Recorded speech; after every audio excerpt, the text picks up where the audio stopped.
ইদানিং তো ফেসবুক আমাদের সোনার হরিণ কন্টেন্ট মনিটাইজেশন সেটআপটা প্রত্যেক ভাই বোনকেই দিয়ে ফেলেছে, কিন্তু সাথে সাথে একটা প্রবলেমও দেখা যাচ্ছে। সেটা হচ্ছে ফেসবুক কিন্তু খুব তার নজরদারি বাড়িয়ে দিয়েছে। আর কন্টেন্ট মনিটাইজেশন পাওয়ার পর থেকে আমি লক্ষ্য করছি আমাদের ম্যাক্সিমাম ভাই বোনদেরই বা আমার নিজের ক্ষেত্রে অনেক পোস্টে ইস্যু চলে আসছে। তো এটার জন্য আমাকে একটা বোন জিজ্ঞাসা করে দিতে পারে আমাদের ইস্যুগুলো কেন আসে, কোন কোন সতর্কতাগুলো আমাদের দরকার।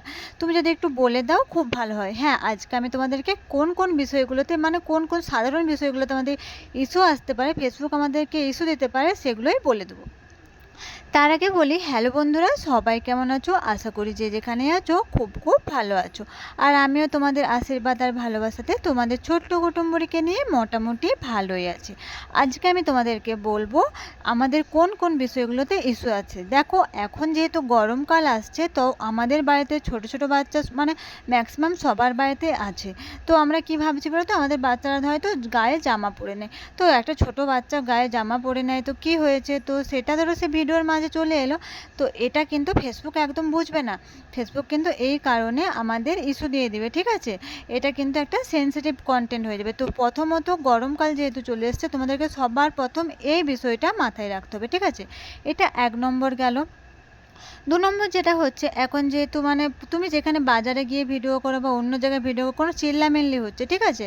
তখন কিন্তু ফেসবুক তোমাকে ভায়োলেশন দিয়ে দেবে। কোনো হয়তো কোনো ঝগড়া হচ্ছে না, মানুষে মানুষের কথা হচ্ছে, তো সেটাই তুমি পোস্ট করলে। তো ধরো তুমি তোমার ভিডিও বানাচ্ছো, এই টাইমে কী হলো বা তোমার পাশের বাড়িতে ঝগড়া হচ্ছে কিংবা অন্য কিছু হচ্ছে, সেটা কিন্তু ফেসবুক তোমাকে ইস্যু দিয়ে ফেলবে। হ্যাঁ, এটা কিন্তু করা চলবে না। 3 নম্বর হচ্ছে কি বলতো, কোনো রক্তের ছবি, এমনকি কোনো মাছ কাটা হচ্ছে না, মাছের যে ব্লাডটা, সেটাও কিন্তু ফেসবুকে তোমার দেখানো চলবে না।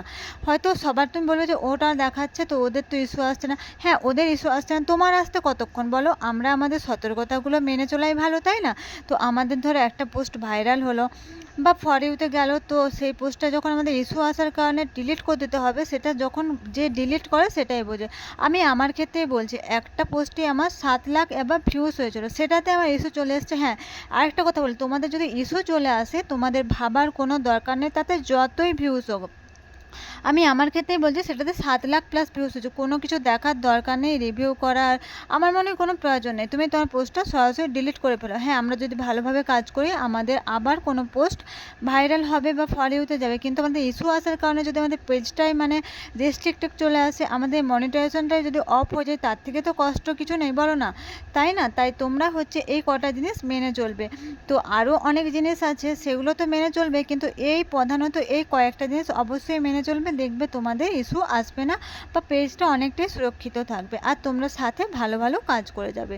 তো আশা করি তোমরা আমার ভিডিওটা বুঝতে পেরেছো। আর তোমাদের যদি কোনো প্রশ্ন থেকে থাকে, তাহলে এই ভিডিওর কমেন্ট বক্সে করে দিয়ে যাও। তোমাদের এই দিদিভাই যতটা সম্ভব তোমাদের সব প্রশ্নের উত্তর দেওয়ার চেষ্টা করবে। ততক্ষণ পর্যন্ত, পরের ভিডিও আসা পর্যন্ত তোমরা ভালো থেকো, সুস্থ থেকো।